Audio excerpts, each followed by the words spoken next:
Ladies and gentlemen, it's going to be an amazing day. You know what we do here? We don't talk about the glitz and the glam. We talk about the grit and the grind. And I bring your favorite people. And today I have the one and only Niyola. Ladies and gentlemen, drum roll for the one. Yay! How are you, my darling? I'm very well, thank you. The light here is not so great. It's okay. We can see your face. Okay. Your pretty face. Where did you run away to? I had to jump out of the car and sit down in a place so that so that I can do this. Because you know when you hit me up, I was like, I'm driving. And I didn't want to keep people waiting, so that's why I had to call in at exactly. Are you comfortable? Are you comfortable where you are? Yeah, I'm comfortable. Yeah. Okay, cool.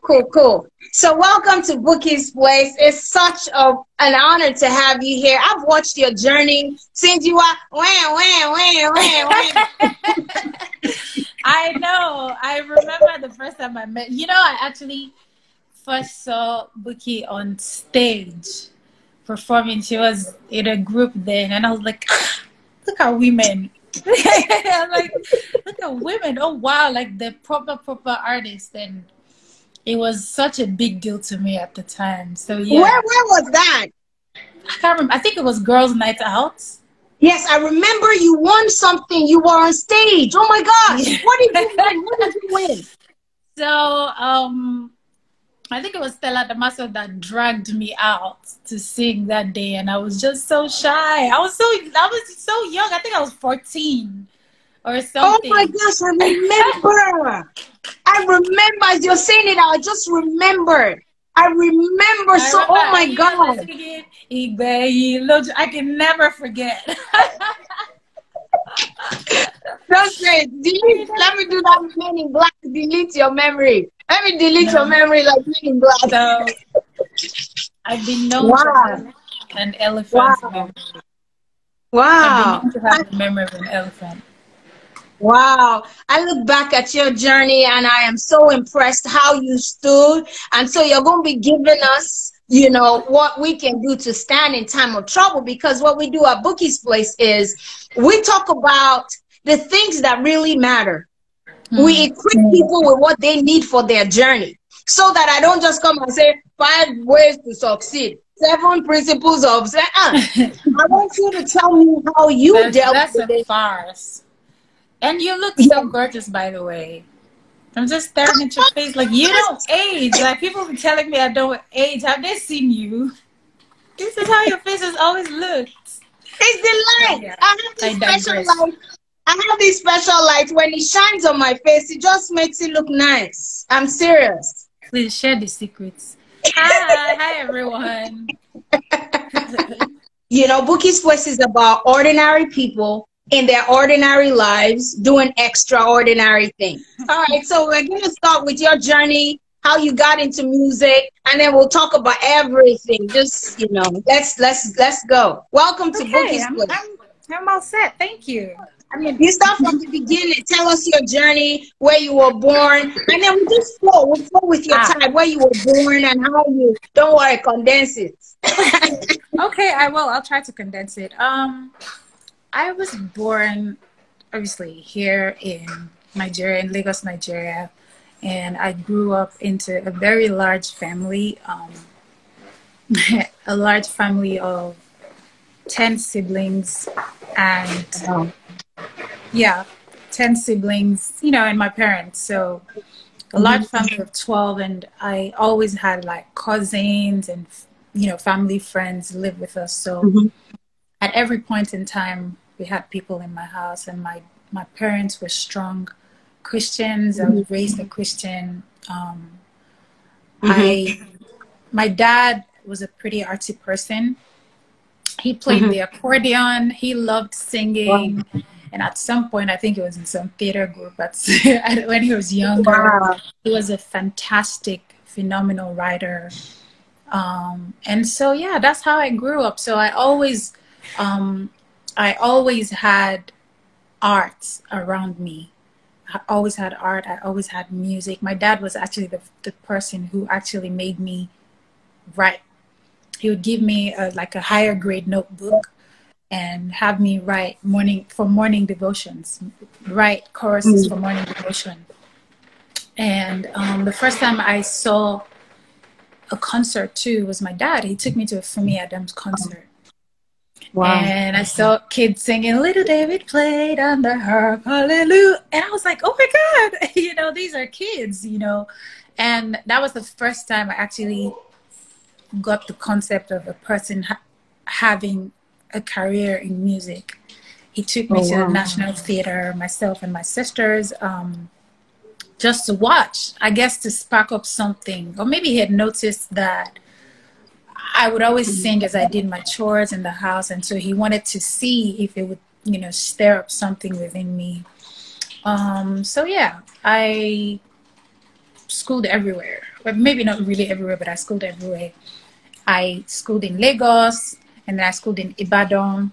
I schooled in Abeokuta, and then eventually back to the University of Lagos. Studied English language, and then I also studied journalism. Yeah, so at the just outside of Unilag. But yeah, that's pretty much my background, and I always say that I stumbled into the profession of music. I didn't plan it. I had a brother who at the time was very popular in the entertainment industry, in the film, because remember, before music became music, Nollywood was Nollywood. Even before Nollywood became Nollywood, it was the film people. They were the ones, Surulere, you know, they were the ones. So everyone knew my brother. He was a film director, and he was also the only person who did like real special effects for movies. What was your brother? What's your brother's name? Eniola Akinbo. He directed movies like Igodo. He directed. So like he did the special effects for that too. So he was pretty famous. And so because of that, I knew all the actors, them Emeka Ike, Chidimokeme, you know, Genevieve. Like I knew all these people because of my brother, and I knew a lot of people in the film in the music industry too. Mr. Uncle Majek, who owned Jazz Hole at the time. Anyway, so I knew Sound Sultan. There was a family friend of my cousins, and they lived in Satellite Town. So those were my first cousins and my favorite cousins. So I was always there. Somehow, I met Babadi and Sound Sultan, and I just was happy to sing with them every time. So I used to back up for Babadi and Sound Sultan, and we would go to I was very young. I was like 15, 14, like I was fresh out of high school. I was fresh out of high school. I went to the shrine to perform with Babadi. And it was all fascinating to me, like, oh, wow. You know, like, okay, so this is how they do this. I met the Plantation Boys at the time. I met the Plantation Boys at the time. But anyway, so I did a competition called Amen Starlet in the year 2000. Okay. And I wound up being the first runner-up. And so from there, I met Paul Play, I met Slam, I met all these people that I only used to see on TV. And Slam was like, oh, Paul Play wants you to do a duet with him. I was like, hell no. I was like, what's wrong with this change? You know, because I was like, I'm going to go to school. You know, like I thought that there was a way that this thing had to be patterned in my head.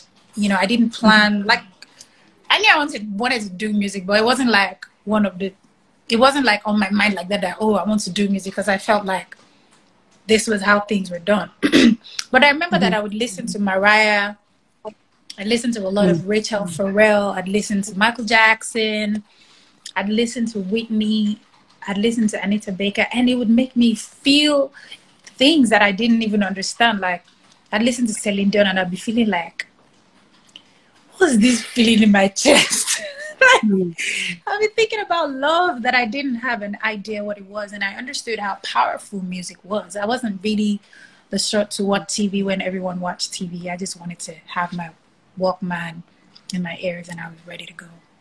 Anyway, I'm trying to condense this as much as I can. But take anyway, your time. You have an hour. Anyway, so eventually I did the Starlet competition. I was first runner-up, and then so I started to really experience people in the industry and making music. Chibuzo Phase became a very good friend of mine, and the Plantation Boys at the time wanted to do some with me. You know, I met Cobams. We did like a jingle for a soundtrack together. It was just also, you know, interesting and exciting for me because I had never, you know, imagined that it would happen so soon.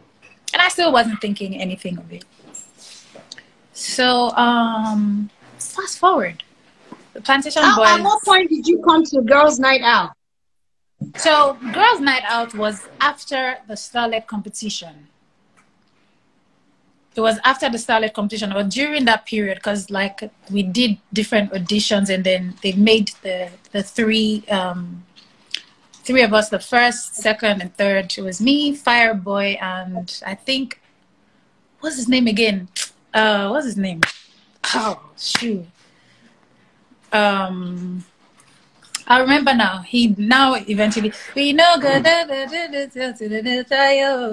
What's his name again? I love when I must shy you. He was the other person, Sha. He was on the triple B. He was the third of the three. Yes, yes, it was them. Yeah. It was them. And so, you know, that happened, and I found my way with Plantation Boys and Bigiano. God bless you. Bigiano, I beg, no vex. So Bigiano, we love you. You know you're my guy. Bigiano is my guy. Like I just ambassador. But anywho, that was up with Fireboy. Dying. Go ahead. So yeah, and then I did. So Plantation Boys were splitting. But Phase was my really good friend. It was the closest friend that I had amongst all of them. And so I'd go to the studio with them just to watch and work with them. And I was just a little girl amongst all these, you know, adults. But it was really fun for me, and it was very interesting. I wound up doing a song with Phase called All My Days. Because I ended up not doing the song on the album because then Two-Face now left and everybody went their separate ways.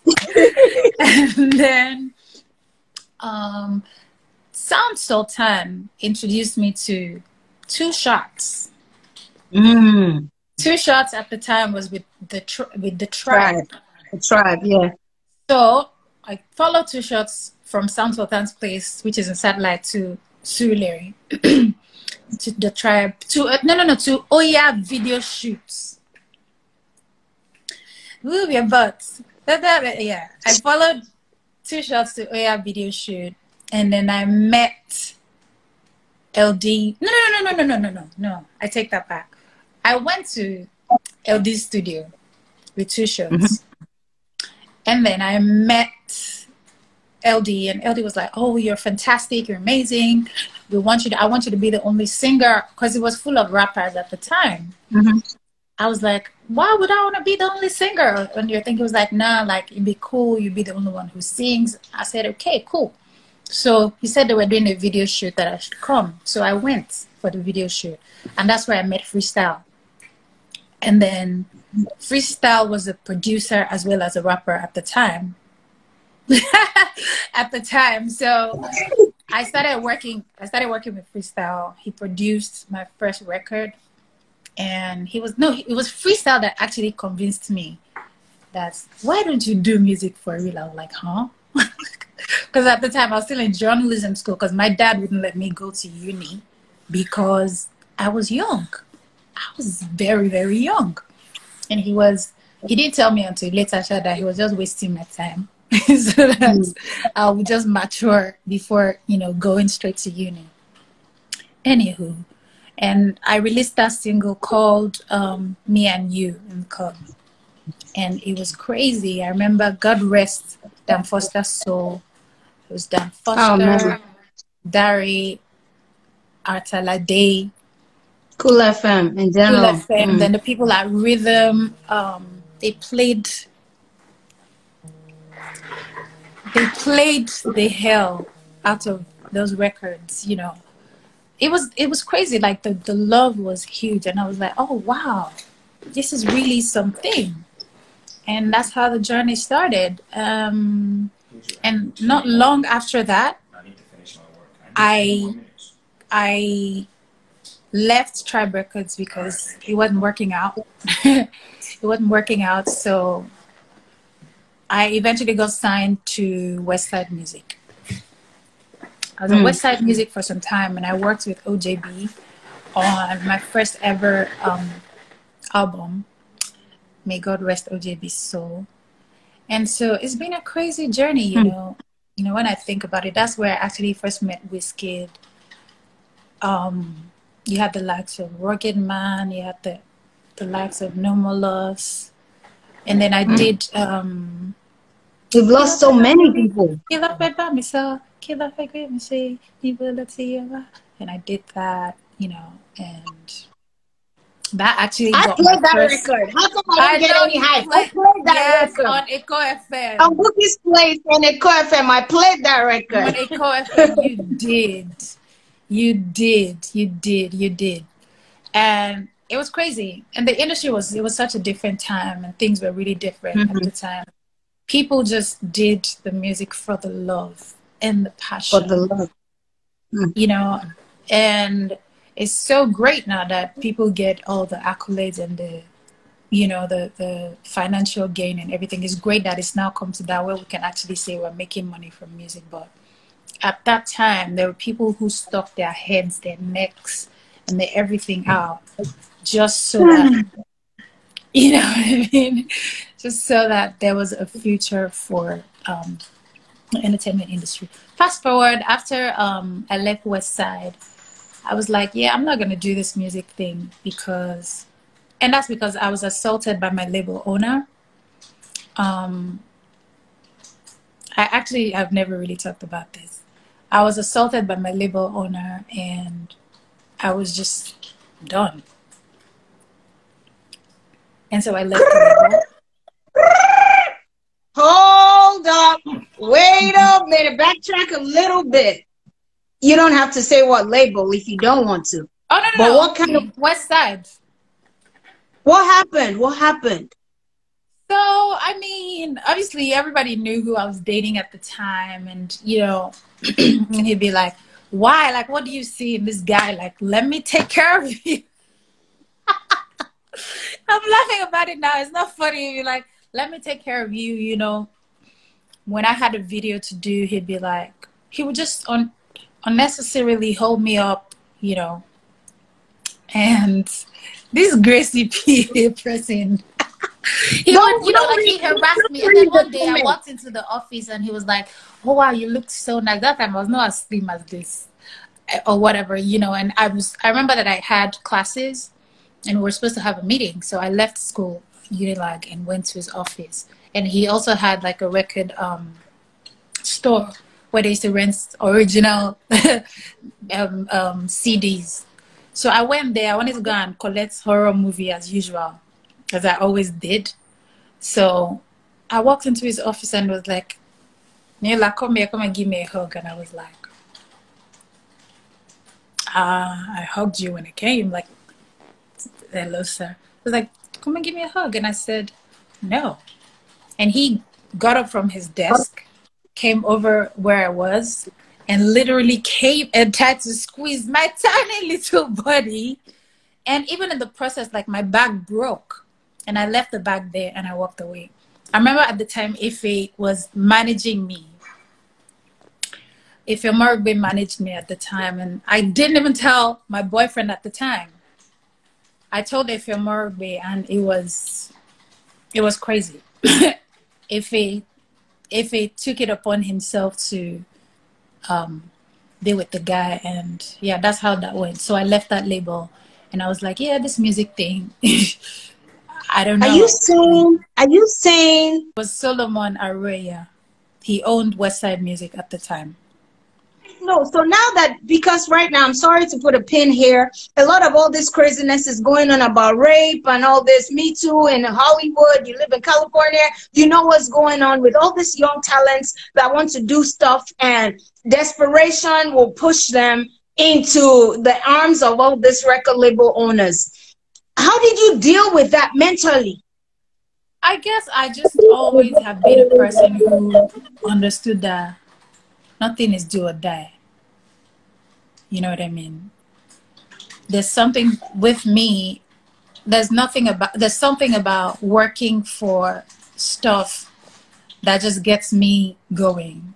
You know, if somebody, I had a family member tell me that because I was doing music, they would see what I would amount to, and how my life would literally not, you know, be great. And so for me, it was a personal thing that I would always do things on my own terms. Period. If God gave me this talent, it may not be the easiest way. He will figure it out for me. And so I never do anything I can't walk away from. I never. And people say, oh, I didn't have a choice. There's always a choice. It may not be the easiest one. It may not be the, you know what I mean? But there's always a choice. And I always say something and be like, I'd rather die. I'd rather die. Like, if that's what's left. When I reach Baba God's place, when he asks me, I'll be like, well, I had a, you know what I mean? I had to stand for something. And so that's always been it for me. Like, if I start to talk about harassment or assaults, we won't finish today. Inside the industry, outside the industry, family, friends, you know what I mean? It's always there. It's always there, right in your face. And sometimes you're not lucky enough not to actually be raped. You know what I mean? But it's always there. These are things that women always have to face. What does that statement mean, though? What? That you're not lucky enough. Sometimes some people actually get raped. Okay. I never got raped. Well, I never got, you know, by all these things, but No, wait, Niyola. Bouqui'S. Niyola. Let me stop one by one. Now calm down for me. See this as a therapy session with me. Nobody's there. It's just me and you. Ben. No, because you see what we do here. Let me tell you what we do here. This is not just a show that I want to. I could have done top 10 countdown, whatever. I'm just trying to. Okay. Let me quickly say this. You know how sometimes as you grow, you actually reevaluate certain things, or maybe sometimes if you're in an abusive place, it takes a while. Maybe after you step out of the situation before you realize that, wait, hold on. This is actually what was going on with me. And that's what it was. I actually realized only recently that I actually have been raped once before. Because I always used to say, oh, I was lucky not to have been raped, even though I was always assaulted. But I was raped once. Because a lot of us don't even know. It's not necessarily until somebody slaps you 100 times and pins you down. No, sometimes the coercion is tantamount to rape. Because if you're not willing to do it and somebody harasses you into submission, that's rape. And then you feel like filth afterwards and you feel like shit afterwards. It's rape. So that's why I had that little hesitation there. But I always used to say that I'm just lucky. I don't know how I escaped, that I never got raped, because the amount of people that have harassed me in my life, I've been beaten, you know, like some people are sick, like they just don't want you to feel like they forced you. They want you to be the one to surrender. So instead of raping you, actually, they will beat you so that you'll be like, okay, come and do what you want to do. We've seen all sorts of things. And so Wow. that's why I said some people are not lucky enough. Wow. You know, it breaks my heart to hear all this, but I know you're strong, and I know that you've used this as building blocks. Every stone that has been cast at you, you used as building blocks, and now you have a mansion. You know, are you saying that you never accosted Solomon? He molested you, and he never apologized. He kind of did, but because if he made sure that he handled everything, and then eventually after my ex had heard about it, he made a big deal out of it and he apologized. But I didn't care because I just was like, I want out. I just needed to get.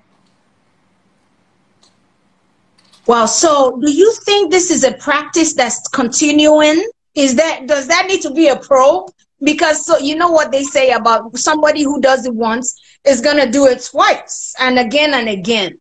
You know, because right now there is a big, you know, big movement about trying to secure girls. You know what I'm saying? And we failed once. Okay, Yeah. go ahead. I honestly feel like it's systemic. I feel like our society in itself is Enabling. built and enabling for the girl child to be abused physically, emotionally, mentally. If you check the home front, everywhere else in the world, well, not everywhere else, but a lot of places, or in an ideal world, a man is taught how to respect, cater to, and care for a woman. It's the other way around here. Your mother will tell you you are the woman. When you finish cooking and your brother is there playing PS, your mother will still tell you to go and give him his food, serve him. You know what I mean? When you're working, cleaning the house, you know, it's like, why doesn't he do anything? Because you are the girl, you are the one that is going to your husband's house. Like, that's what you're supposed to aspire to. That's what you're supposed to use as a yard.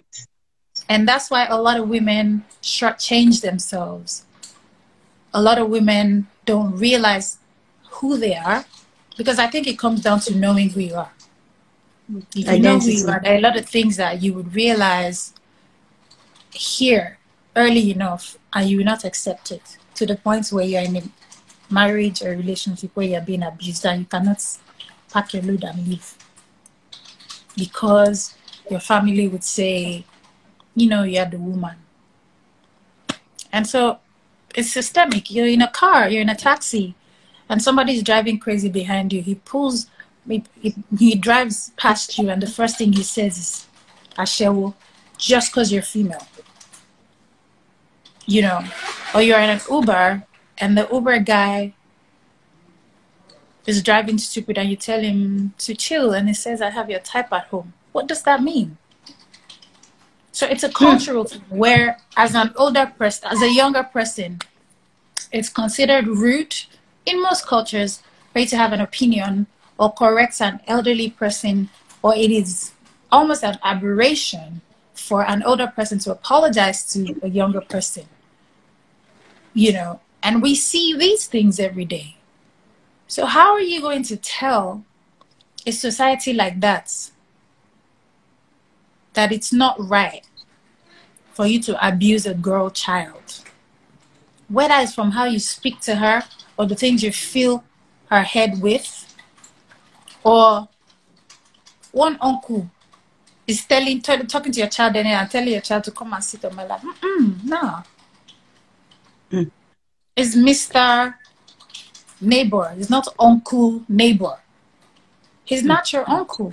So he shouldn't be holding you like that. It's just a lot of things. And there's the issue that we don't have a real functional legal system that actually stands for people. So if they knew that there was a death penalty, or you're going to be castrated, they're going to demand you if you're caught, people will stop.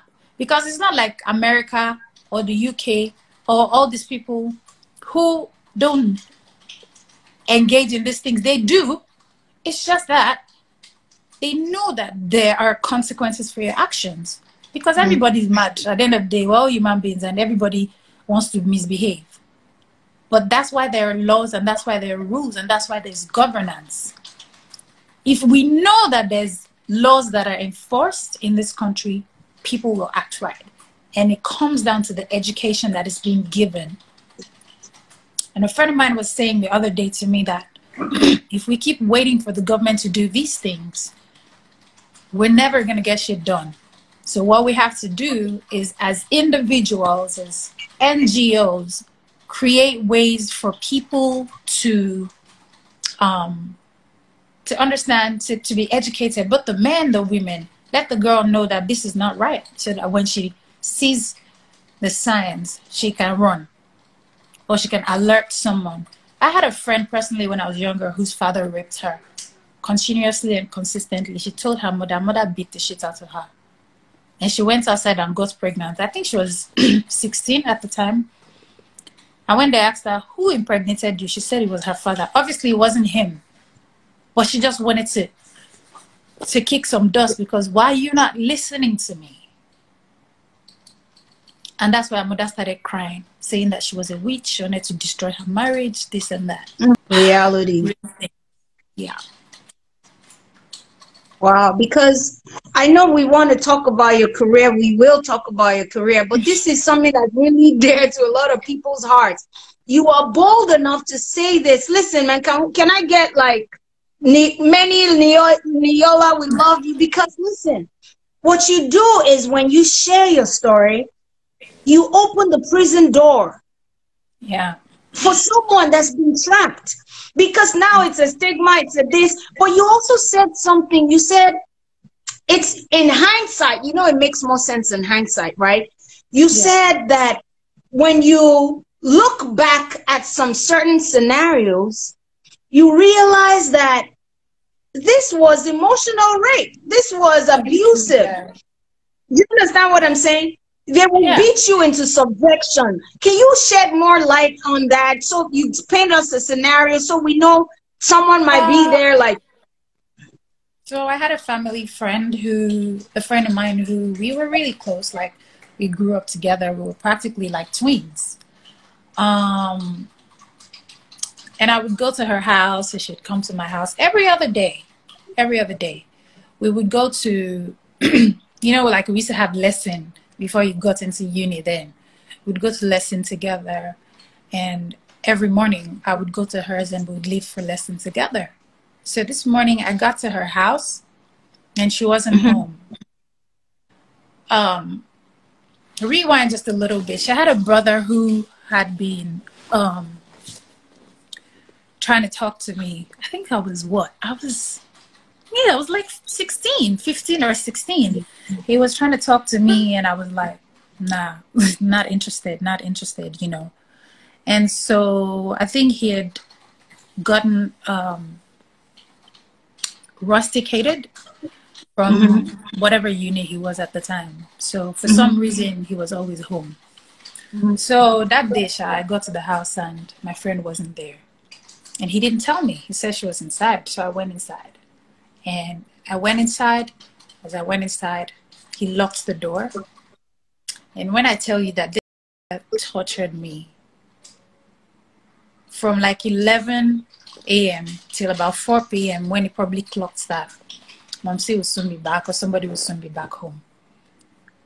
He tore my clothes. He said crazy things to me that you just think you can just be shaking your bum up and down. You know, that's what he was saying to me. I think you should just go back and forth as you like. You know, you don't want to date me and whatnot. And I was just there. I was like, you're not scared. He had a bottle of Chelsea and he would drink, you know, at every turn. And he'd walk out. He'd locked me in the room, in my friend's room. And I was just there like, we die here today. Like, he was going to kill me. I was ready. Like, I was ready that whatever was going to happen should happen. But I wasn't going to concede. So he beat me, hit me. And then just like clockwork, when it was like past 4, he went and got my friend's t-shirt and just gave it to me. And then he came and started apologizing to me.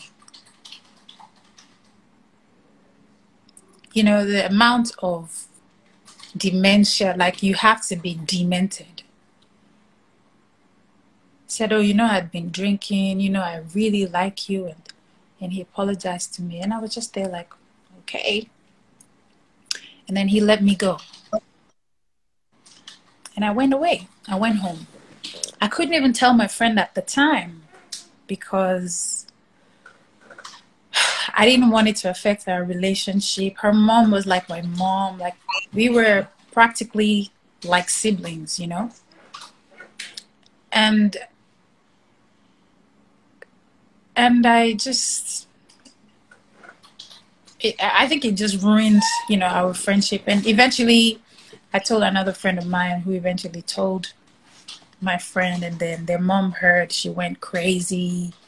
I don't know what they did to him or whatever, but I just stopped going to the house. And then he threatened me and said, if he ever saw me in the house again, you know, and whatnot. But yeah.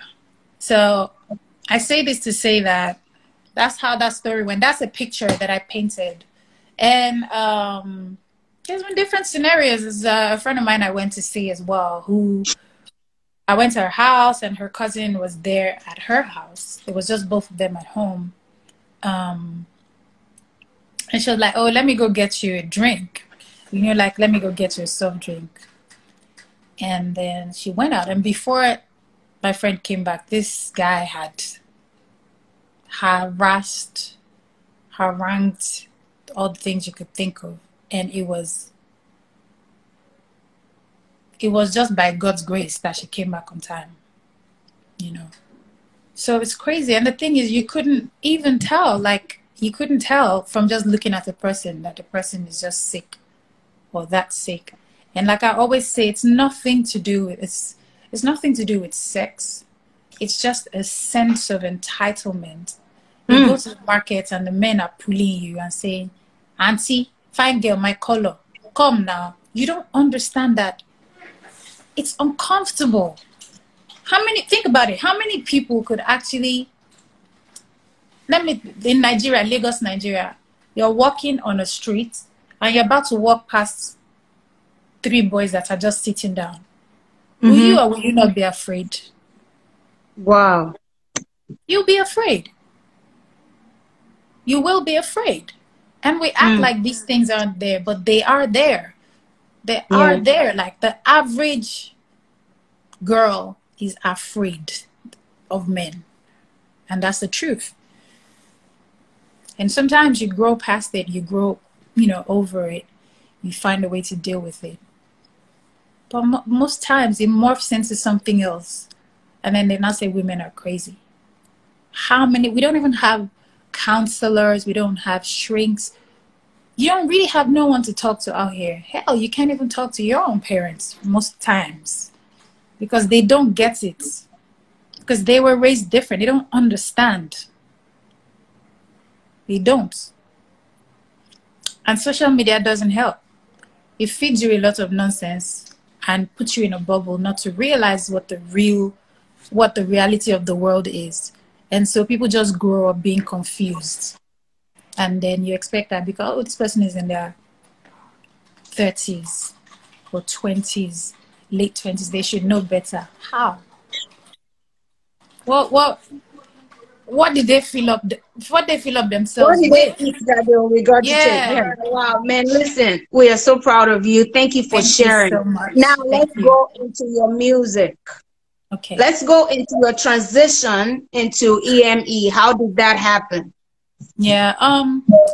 So I had said I wasn't gonna do music if it wasn't right, and so I had a lot of people talk to me, hitting me up about wanting to sign me, and I was like, Nigerians don't know the first thing about what they're doing.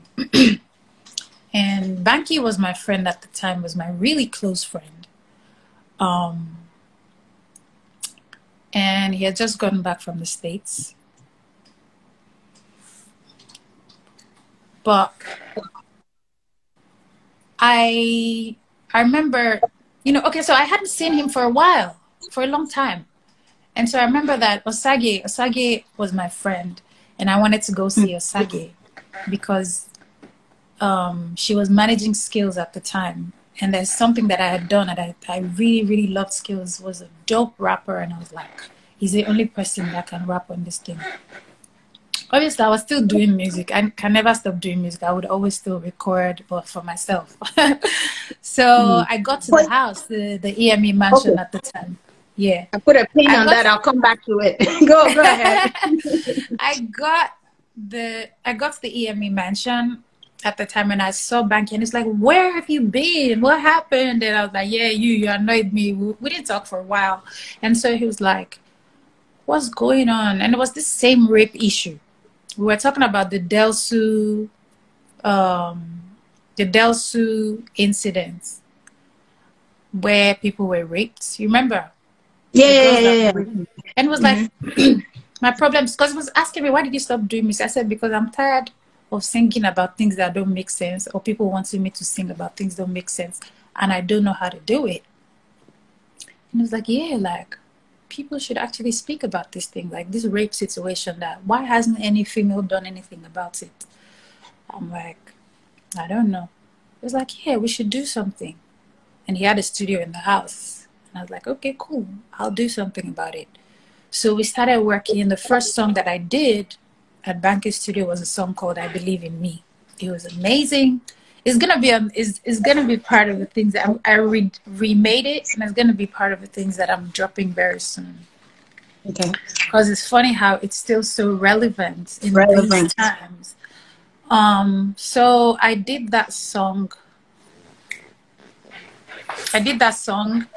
And then one day I was gonna go for a meeting with some record label, and I just told Banky, he was like, what's up? Where are you going? I was like, I have a meeting, this record label. He was like, don't sign with anybody, don't sign with anybody. I was like, I'm not signing anything. I'm just telling you that I'm going to have a meeting. And yeah, and so he said, let's meet tomorrow, let's have a conversation. We met the next day, and then we started talking about him signing me. I was like, to be honest, I don't want to be on no label. But at the time, Banky had just moved back from the States, and his music was quite commendable. Like, I like the fact that he was able to put a twang to the R&B thing, and still. So I was like, yeah, he will get it. He'd get it. Like, he will understand.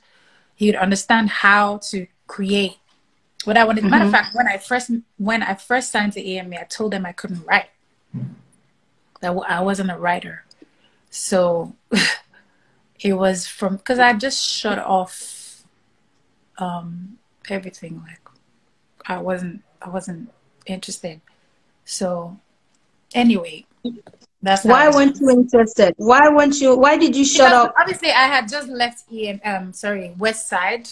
Oh, okay. Was that situation? Okay. Yeah. So Banky's music and the conversation, the opening of even the conversation about coming to EME seemed like the right mind space for me, and that's why I signed with EME, and that's how the journey started. And how was the journey? It was interesting. They had its highs and lows. For the most part, EME was a family. I'm not gonna lie. Everybody, Wiz Kid, Skills, Shady, Banky, everybody. They were like my brothers, and I had a lot of fun there. I learned a lot. I've made a lot of great music that you guys never got to hear. But I just feel like the industry itself and how it's devoid of structure could actually confuse anybody. And I think that EME probably wasn't quite sure what to do with me as an artist. Not because they were bad, or they just didn't know what to do with me. Because it was a crazy industry, and I wouldn't even say exactly myself that I knew exactly what I wanted to do. I just knew what I didn't want to do. I didn't want to be the girl who all you saw when you saw was sex. But I wasn't trying to run away from being sexy, because I am sexy and that's part of who I am. Excuse me. No, You know what I mean? Like, I'm not trying to run away from that. I am, but that's not all that I'm about. I want people to see me and see that I'm a whole human being. Don't see me and just see a lady part on my forehead. Hello. And so I think that was where the disconnect. EME did everything that they understood that they could do. And why is Moyo laughing? And there were a lot of things also that I believe that they didn't understand. And so everybody's laughing.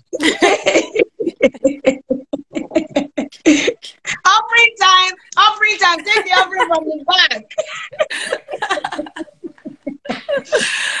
But yeah, that's how that went. And so eventually, you know, I released Tobad. I remember that when I wanted to drop Tobad, Panky didn't like Tobad.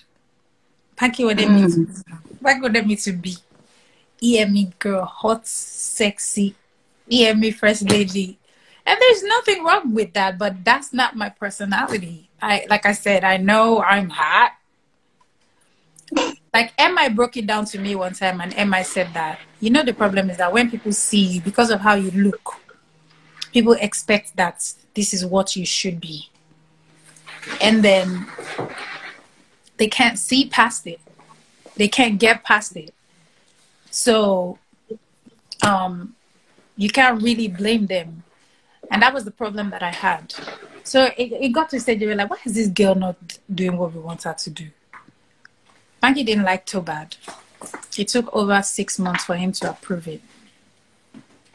And when he did... What did he say was wrong with it? He said it's a good song. It's not a great song. And I said, no, it's a great song. Because it's a true song. Like, because this is what people deal with. This is what people go through. And anywho,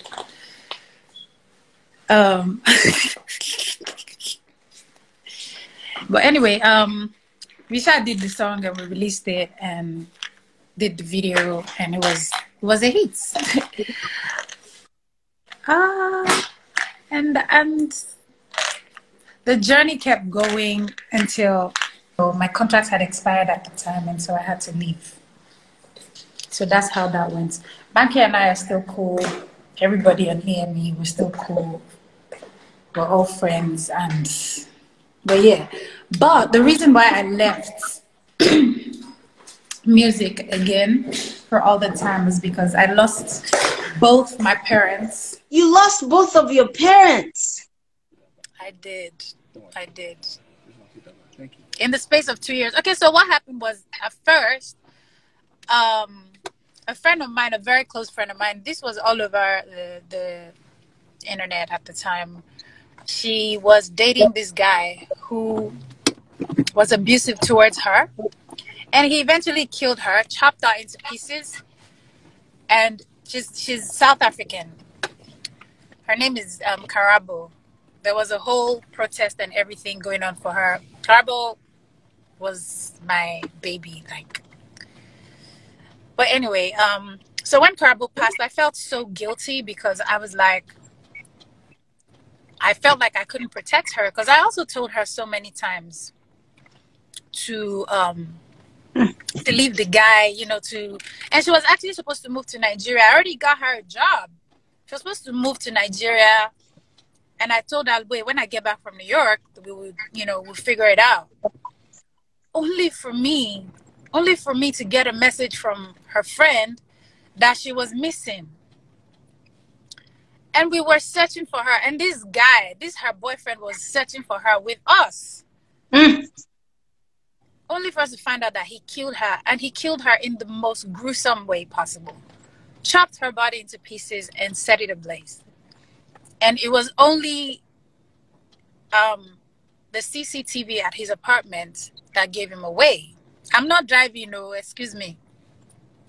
I'm not driving. I'm using my hand to hold lights and the other hand to hold the phone. How is it possible that I'm driving? I'm being driven. Crabble was abused and killed by her boyfriend, who is now in jail and still in jail. And it really hurt me because she would always tell me about how she really wanted God to use her for her generation, because she also had been through a lot. She was just 22, but she had been through so much. And I used to blame myself, and I was telling God that, why did you bring this girl to me? Why did you now make her cross my path? And when it seemed as if she was finally okay and stable, and you take her, like, what should I have done differently? I felt so guilty. Like I didn't play the part that God sent me to play in her life. As friend, as sister, you know. And then I finally understood that that's exactly how it was supposed to play out. Because all the things that she said she wanted to be when she was alive, she was as soon as she died. Mm. And so that's what she was meant to be. She was buried where they bury special armed forces. There were media people at her funeral, you know.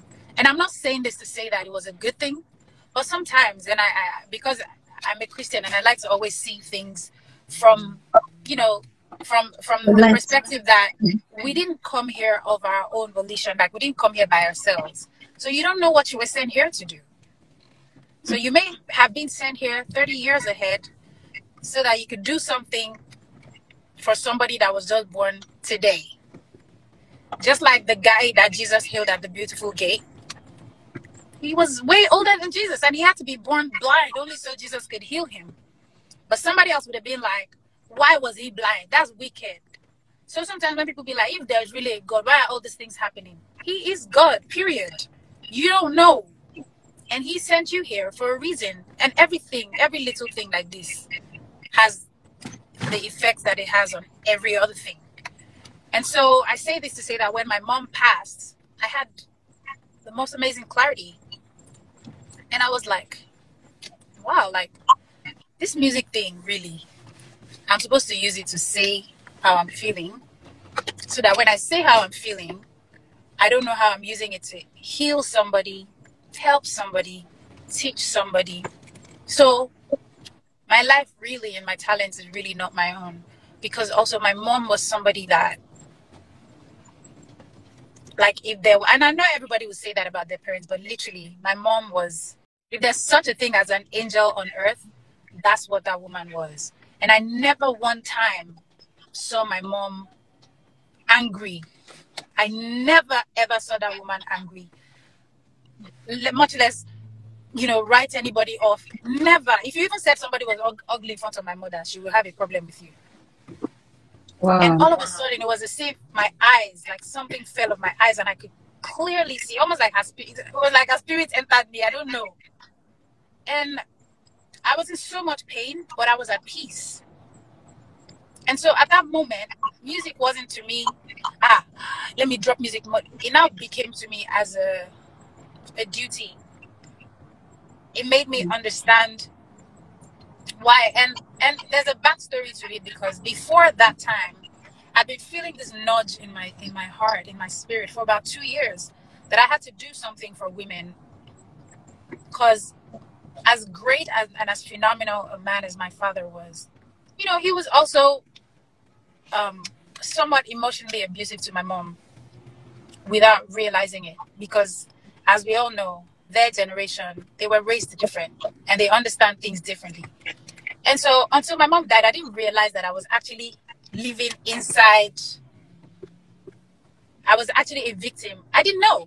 I just knew that I wanted to do something for women. And I'm sorry, I'm not a feminist. I don't call myself a feminist. I don't know what that thing is. I just know that there are certain things that I know are right, and there are certain things that I know are not right. You know? And it took my mom passing for me to start to feel alive again. I went through so much. Some days were horrible. Some days, most of the time, I didn't even feel. I was just like a zombie, just going through each day, like, oh, today's Wednesday. Oh, what's today? You know, kind of thing. And so nobody could tell me about, oh, this person released that song. When are you releasing music? How is that relevant? How does that matter? And then when people would say, Niyola, when are you dropping music? Nobody would ever actually say, how are you? Nobody actually would say, how are you doing? And I realized that, look, nobody actually cares about you. No one really cares about you. The fan love and everything is great and it's beautiful, but the truth is you have to really ask yourself what really, really, really, really matters. What is important? And that's where I was. And for me, I was like, I now started recording. I did the song for my mom first and I kept recording. And I kept recording. And I now started tweaking the kind of music that I made. It had to say something. It had to mean something. And there was also somebody that had said something to me. One time I was in New York and I was at Rock Nation office. Like one of the people at Rock Nation was like, your music is beautiful. Your music is amazing. But you're such a deep person. And I cannot connect the person that you are with your music. And it felt as if somebody slapped me or, stabbed me in the heart. Like, your music is amazing, but I cannot figure out who you are from listening to your music. It's night and day. And so that statement, I was still on EMA. It now made me start looking for, what is it? Something is missing. Because I always knew, even when I was in EMA, I was like, I always knew that something was missing, like something was fundamentally wrong. Well, I couldn't say what it was. I could work with 10 people and be like, I don't like it. I just be like, there's no connection. They'd be like, this song is sweet. I'll be like, I don't know how to explain. I didn't know how to. So for me, fine, I would still put it down to the fact that I lost my mom. And I just left EME in March before I left Nigeria. I literally had just left before I left Nigeria in March. And then Carabo's thing happened in April. So it was just back to back to back to back to back to back to back. And I was like, okay, now I understand what I must do. Now I get what I must do. And I was feeling so empty. So it became like a quest for me. Like, if you want to get rid of this void that you feel, you just have to find the music. And so I moved to LA. Like, left everything. Like, I moved to LA. And I was like, if I have to start from scratch, I will. But I need to find myself. Because I can't give what I don't have. And so that's how that started. And time kept passing, 6 months. Like, when are you coming? Even me, I thought I was coming back with the music, like, at least after a year. But I kept recording. And then after, so I was like, no, I kept recording. And then last year, my dad passed. Right before I dropped an EP that I was working on. And I was like, okay, the truth is that the mental space that I was in when I did this last project is not the same as I am now. And this is not what I feel like I need to be saying now. So I abandoned ship and I started. And I had a lot of commitments, people who tried to work with me on, let's just drop this music. Let's drop this one. This one is banging. And people would say, Niyola, she's stubborn with this music thing. She would say, this music is not good enough. But I'm the one that understands why I'm doing what I'm doing now. Like now, if it's not about impact, I'm not interested. Because you could literally sleep and not wake up. You could literally drink water, cough, it will go the wrong way and you can go from there. So what it is that you really have is what you do with what you're given. And what I want as a person, what I know that I want as a person is when my time is done, I want my music to still live on. I don't want to drop a song. You see, when people talk about Tobad, it gives my spirit joy. Because that song, it won't die. Sometimes it annoys me. I'm on live singing, so they're like, sing Tobad, sing Tobad. I'm like, no, I'm not here because of Tobad. Because people feel something. Or people will say, oh, when I listen to my prayer, like, it just helps me, my day. These are the things that keep me going. And I want that when my time is done, my music can live on. The same way Whitney's music lives on. The same way Michael Jackson's music lives on. And so many other people who have passed. So music for me is deeper than just putting an array of melodies or words together and putting it out there, because there are so many people singing now. What stands you out? What makes you different from the next person? And I learned that it's not by activity. It's follow me, I'm just following what. Let me not even talk about God now. Let me not even say God. I'm just following what my spirit, because music is a spiritual thing. You make music outside of your spirit, right? And so for me, I understand that if I cater to my spirit, I'll be able to like churn out the music that I need to. And even in these COVID times, what I have been able to make, I came to Nigeria for my dad's funeral, and I was only meant to be here for 5 days. And I've been here, stuck here. This is the first time I'm saying this, that I've been hiding from everybody. So people don't know I'm around. And I've been here ever since. It was frustrating for me the first like 5 weeks. I couldn't even record. And then somehow Praise and I connected. And Praise, shout out to Praise. I saw him. I didn't want to break your flow. I saw him.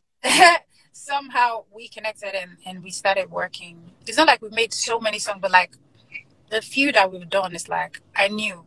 Like, do you understand? As opposed to before that, every day you make one song. Every day you make one song. But now I make one song and I know that value. Quality over quantity. Yeah. That's how I feel now. And so that's really the story of where I've been to where I am now. But I am very excited to say that I'm very ready now. My spirit, my soul. Praise and Niyola too like music. My spirit, Praise, you know I love you. Praise, you are my Praise. I love you. I told him he's going to sing at my wedding, but he has to. I said I have the venue already. I have the IV ready. I have everything ready. Just the man. There's just the man that's missing. So when I have the man, I'm calling Praise. Praise, let's go. But yeah, man. Shout out to Praise. He really encouraged me, and he really encouraged me. I was like, Niyola, don't worry. Hello. So Praise's EP is dropping on the 3rd of July, and we have a song together on that EP. So you should go and pre-order it. It's called To the Moon. It's really dope. Pre-order. It's really dope. It has MI on it. It has Ice Prince on it. It has Niyola on it. It has Praise's brother, who is badass, on it. I'm not even joking. It's like the whole family. It's just music. Like, it's ridiculous. Yeah. His brother can sing. His brother can rap. Like, it's ridiculous. Yeah. But anyway, I saw that. the EP. You know what? Praise. Can you tell me the EP and whatever information so I can pin it for a few minutes? Praise, just tell us the EP, the title, and all that, so I can pin it before, yeah, Praise, just tell me what to pin so that people know. Praise has been here, actually. He's been to Bouqui'S place, actually. Yeah. Oh, nice. Yeah. A couple of weeks ago. Yeah. Wow. Yeah, so COVID turned out to be a blessing in disguise, and so I'm thankful, and that's how I'm just living my life now. Like, I'm just paying attention to my journey and just going intentionally, as opposed to just going wherever I'm not good at just going without direction.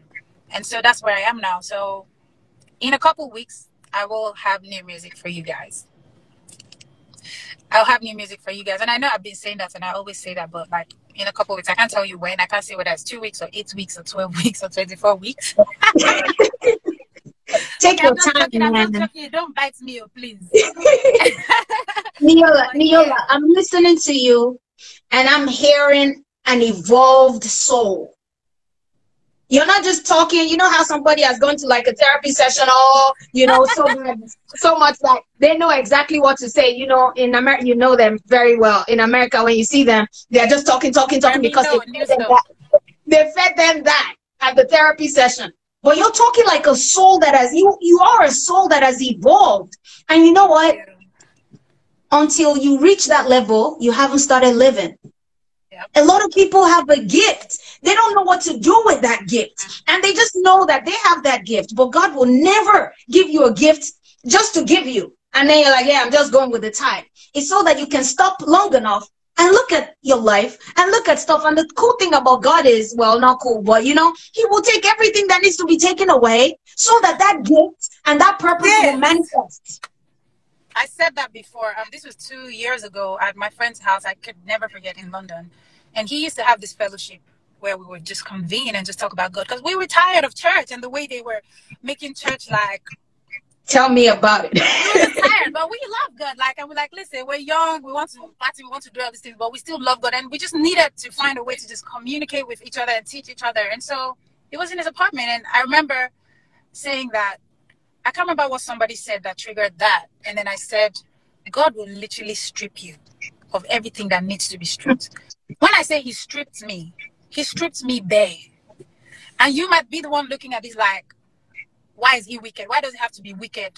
My guy, I say to people, if you don't know the minute that you got to this world, the minute that you formed as a human being, why do you think that you have control over anything? That money you're chasing, I'm not saying don't chase money, but I'm just saying, like, you just have to look at how COVID changed the entire world. Nobody saw it coming. Do you still think you have control over anything? So he gave you everything. And if you're not trying to listen, you will listen. He will strip you of everything he means to strip you of. He stripped you of everything. To the point that I was not like, okay, nothing really matters to me anymore. And until I was ready to lose everything, I didn't gain anything. And everything that I've gained now is just awareness of who I am. And that's the richest anybody can be. If you know who you are. It's not how much money you have. I know people that have tons of money and they have no peace. The peace I have and the confidence I have. Like, people see me and say, Niyola, there's something different about you. Yeah, there is something different about me. Because when I was here, I was afraid to be myself, because it was like, this one would do as if she's too intense. Like, I can't have I'm a deep person. I'm sorry. I grew up reading books. I was a geek growing up. I was a cool nerd. But, like, I was reading encyclopedias and my dad's book at 11. I was reading things that I wasn't even supposed to be reading at 11. At 15, I was already, like, thinking about things that I had no business thinking about. And then imagine being in that position and not finding anyone or people to actually understand who you are. And you have to now pretend and dumb down yourself just so that people would be comfortable. It was the worst thing. So instead, people would think I was timid because I would always be quiet. But the people who knew the real me were the people who I allowed to know me. And they'd be like, people don't know that you're not well like this. I like play. I'm either being like a 12-year-old or like a 300-year-old. And I couldn't even show that because I was afraid. People would think I was too serious or I was too deep. And I wasn't free because I would be around people and the things that they were talking about, I'd be like, oh. And I cannot say my opinion because to be like, oh, good. People will be calling me names like, oh, you are just Oyinbo. You are Oyinbo. Why does it have to be that? If somebody has sense, the person is Oyinbo. So we are not supposed to have sense or we're not supposed to have a thinking faculty that functions. And so these were all the things that I was dealing with. But now I'm so free to be myself. If you don't like me, sorry. And I also learned how to be tactful as well. I posted something on Twitter the other day and said, the fear of God is the beginning of wisdom. So anybody can be smart, anybody can be smart or whatever. But you see, emotional intelligence, wisdom, that one is God that will give you. It's God that will give you. And I'm grateful, like, as I've opened myself up to God, to music, to my soul. Because if you know God, yeah, you will know yourself. Because you were made just like him. And when you know yourself, you have hacked 3/4 of this life. Simple. You not look at somebody that's wearing Gucci and be like, God, if I can just wear Gucci like this guy. Because you realize that the kind of person you are, you probably would prefer those Zara pants. You probably would prefer those Zara pants. Or you probably would prefer, okay, maybe you would prefer something that's just as expensive as Gucci. But it won't give you a headache. You know that it's not because you can't buy that Gucci. It's because you don't want it. And so that's just the way that I see it. Wow. You see, I mean, listen, man, I've known you, like I said, the moment you came out, wham, wham, wham, I was there to bring you out. But you see, let me tell you why I'm doing Bouqui'S place. Because really, you know me, I'm very comfortable. I could just let it. But I feel like we did an injustice in our generation. Yeah, because we were so focused on our own thing that we never really spent time to pour into people. You know, that's why I'm saying this one, I'm just going to hear and hear, because you've shared some things now that, like I literally said, open the prison gates for some people, you know, and people think, oh, it's a stigma. And we're still going to go back to that. You know, it's a stigma, it's a this and it's all that. But a lot of things are going on now. And I say it all the time, until you find something to die for, you haven't started living. Yep. You haven't started living. Some people are saying, go and do it for me now. And should be you, should be my God, you help me now. Until you get on the grind and do it yourself, you don't want it. How hungry are you?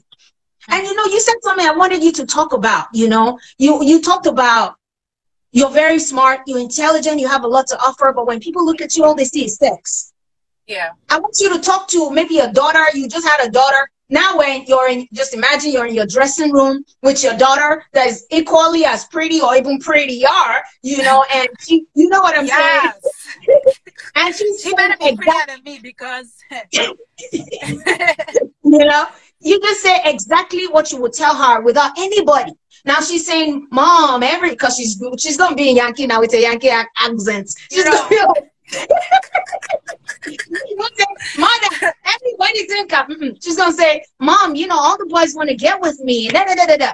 Just talk to someone listening now, like a daughter, that have this problem of my personality, who I really am, the essence, my core, and how I look, and how people want what I look like. You know, you've talked about being a victim of rape and all these things. Talk to someone going through that now. So, I'm first of all, shout out to my father, wherever he is in heaven. I don't know where dead people go. My dad used to sing, wherever you go, wherever you be, do not say yes where you mean to say no. My father ingrained in us, especially me, that he loved us. He let us know. 1, 2, and he always said that there's really nothing on the outside that anybody can show you other than the love that you first have to show yourself. You hit your head, my G, you're stuck with it for the rest of your life. Better start to love it. And you don't have to love it like, oh, I love my head. You just have to, first of all, embrace it. That, well, this is my head. It's actually not bad. Well, it does what it's supposed to do. It keeps my eyes, my nose. You know, like, you'll be transformed by the renewal of your mind. Like, your thinking has to first change. So if people are always trying to get with you, now when a person hits, before you want to talk to me, I'm already irritated. I'm giving you attitude like men want to talk to me, I'm already like idiots. You just want to sleep with me. But now, I will first tell you that, look, I'm flattered that you find me attractive. But you see, here's what. And it comes from a place of understanding that there's nothing not to like. There's nothing not to like. Yeah, it's true. But excuse me, but you are very proud. You are a very proud person. Just a side note. Go ahead. As you talk, I'm talking. There's nothing not to like. So it's when you are hearing things that you don't know that can constitute you being abused. Whether emotionally first. When someone is saying something to you that they're like, oh wow. These guys, then they will now start using another lie to totally your head. Next thing you know, you submitted to it. You know what I mean? But if you know who you are, you'd be like, yeah, I know I'm cute and everything, but calm down. Like, you know what I mean? Like, relax. I think it just boils down to accepting yourself and loving the hell out of yourself.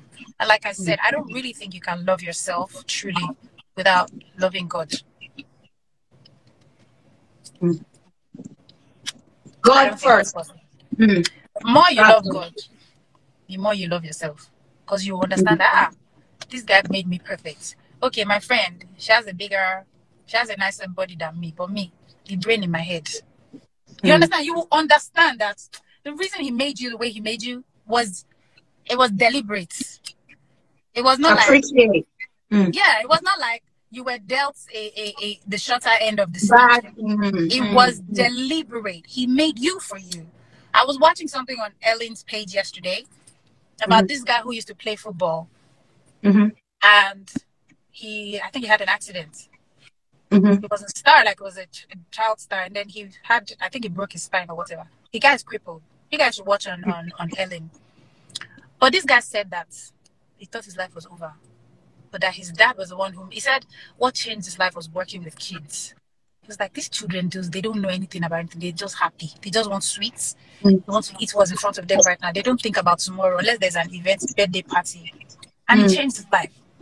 This guy is broke. This guy had all sorts of disasters happen to him. His father, who used to wait on him and dote on him, broke his leg. Anyway, because of the understanding of himself that he was able to still give back when he had nothing. So you want to tell me that loving yourself is not the biggest wealth you can own in the world?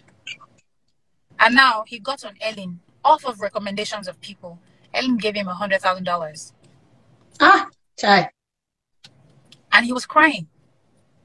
He was crying. And I'm sure that's just the beginning. So sometimes the way we look at things is not exactly how it really is. You would understand that you were created deliberately, how you were supposed to be. Period. And that's my advice to anybody. Like, just love yourself.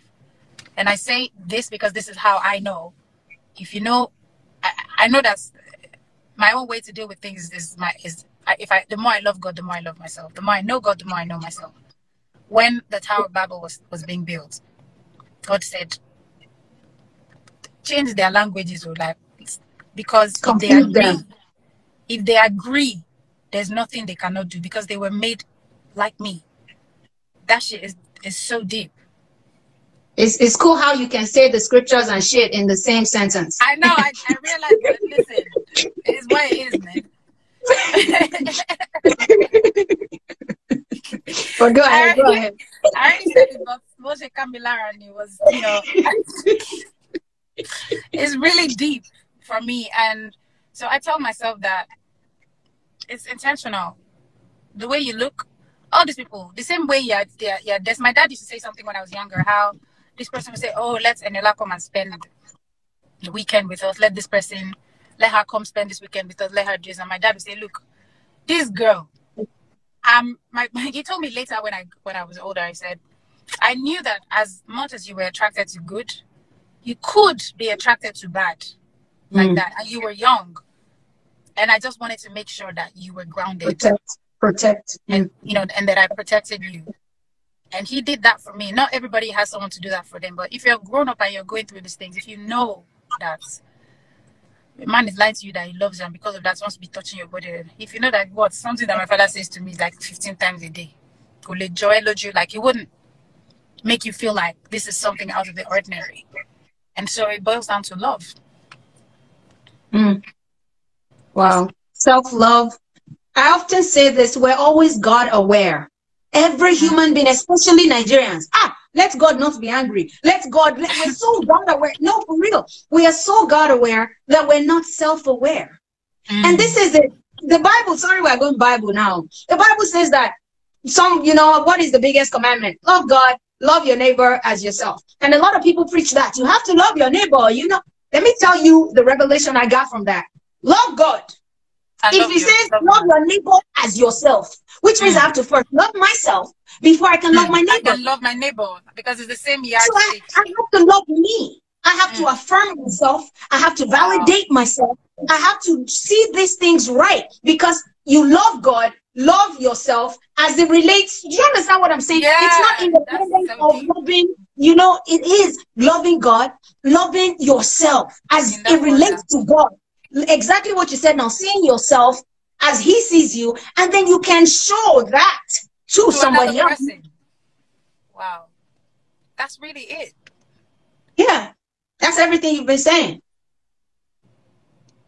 Offering, one time, go to the corners and connect from the back.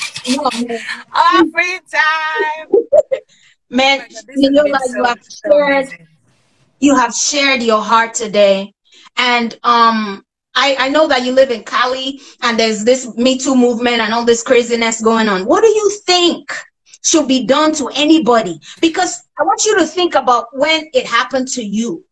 Do you understand what I'm saying? How you felt, how you saw yourself. Take yourself out of this self-confidence that you have now. You know, just think about how you felt as a little girl being raped and all that. So what do you think should be done to people that do that? I think they should be they should be castrated. And I say this because I believe that if we want to talk as Christians, I want to talk about Christian. You know, I don't think that anybody's life cannot turn around. You know, Paul killed so many people, and the Bible always talks about how people change and people can grow. But you see, if you take somebody's, they should take something from you that would. There are things that are worse than death, and that's what I always say. There are things that you will live with that are worse than death. So that thing that's making you misbehave is what should be taken from you, and you get. So they should castrate them. Yes, rightfully so. Yeah, I very even get somebody, but I say that with my chest. They should castrate them so that when you can still see, but you cannot do anything about it. You will remember how you got there. Wow. And you live with it for the rest of your life. Period. Point. No, well, I don't think there's anything that can. If you kill a person, when a person dies, the person doesn't know anything again. Yeah, yeah. So that's not punishment, in my opinion. Death is not a punishment, because I don't see death as a. Death is not a punishment. I'm sorry. Person doesn't have to wake up in the morning and worry, what am I going to eat this morning? How will I pay this? No. Person is not aware anymore. You understand? Like, you're not aware again. Yeah, exactly. So it's not letting you think straight. Let's help you take it away. Hey, Devin, what's up? Listen, man, Niyola, you've given us nuggets because, you know, Bouqui'S is about practically equipping people with tools that they can use to do destiny. You've talked about self-awareness. You've talked about self-development. You've talked about confidence in oneself. These are things that a lot of people, and you know why I think it's bad for pretty girls like you? Some of us escaped that.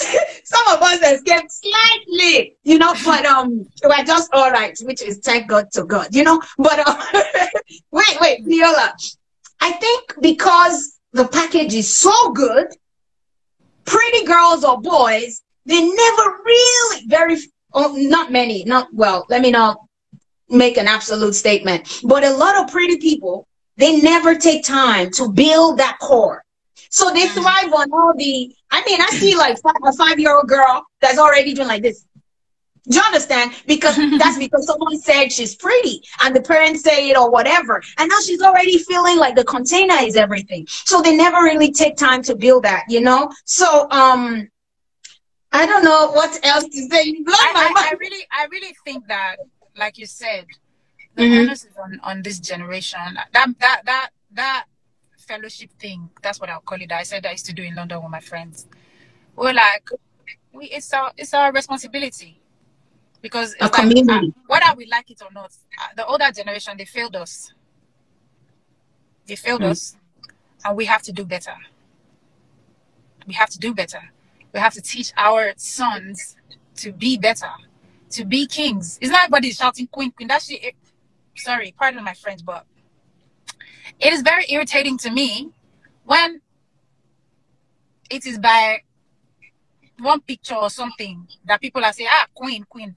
I know. Just don't worry about calling me queen. Just treat me like a woman first. It's okay. Treat me like a human lady person. I don't need you to call me queen. Don't sugarcoat or say anything to, because everybody's saying it now. We need to do better. Who are your friends? What do you say to them? Your male friends, your brother, your sons. You need to tell them that it's not okay to say certain things to a lady. It makes me uncomfortable. Don't talk about my body. Don't talk about my body parts.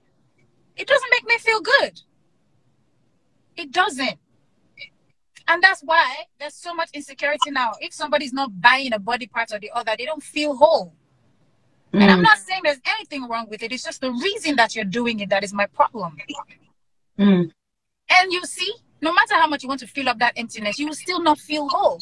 So you see, you keep going back to those people that will abuse you And then it just keeps being a vicious cycle. And we say we want to make the world a better place. No, we have to start from our immediate environment. Your son, tell him he's handsome, but also let him know that that's not all that there is. Let your daughter know that she's beautiful, not that she's pretty. She's beautiful because of how nice she is to her sister, because of how courteous she is to the help or the guy she sees on the road, because of how compassionate she is. It's those little things. And I say to my nieces all the time that it's crazy. Like, I stopped living with my parents at 18. So when they be like, oh, this person is because she's young, because I was like, no. And everything that I took between whether 3 and 18 is everything that has led me up to this point till today. So you have to start at the point that you start and you keep building. And there were a lot of things that I had to unlearn as well. As a woman, there were things that I had to unlearn too. And there were things that I had to learn. So it's from the people that I've, encountered, from the things that I have experienced. And I tell them, like, it's only a smart people that would learn indirectly. You don't have to wait till it happens to you. Learn from the people around you or the people that you don't even know. Learn from it. And that's what we need to do. But people don't like to learn. People, this generation, they know it all. They don't like to learn. And their mouth is so sharp, too quick to respond. Like they have social media, so there's freedom to just do anything. And the great thing about freedom is that it's so for you to be free, you first have to have been bound. For you to gain freedom, you first have to have had something that has restrained you. So if you've never really known that restraint or those constraints, you can't really say that what you have is freedom because you don't know. That is deep.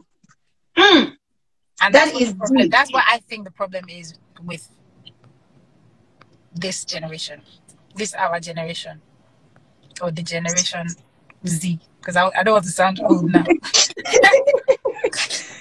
I'm looking at you talking about generation, and I want to say, even it was, listen, you've said something that is so key. You will never fully appreciate freedom till you've been bound. So if you've never been bound, what you have might not be freedom. It might actually be bondage. But because you've never been bound, you think it's freedom. Oh my gosh, that is deep. Second offering, Bishop, are you in the building? Second offering. Nah, man. Thank you so much for coming to Bouqui'S Space. I know we've taken 2 hours of your time. Yeah. Tell us last words, whatever is in your heart to share. Just last words, because I know you need to go. I just want to say thank you so much. I've read a few of the comments. I'm really thankful.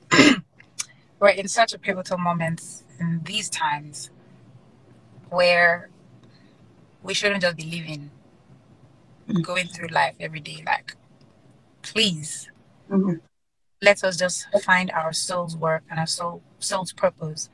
Somebody's life might be dependent on something you do. And let's just try to pay attention. Pay attention. Praise. What is praise saying? Please do give away for me. I will block you. I'm ready to bring MTN money. Let's do giveaway. Please bring your MTN money. Don't leave me. Don't leave me.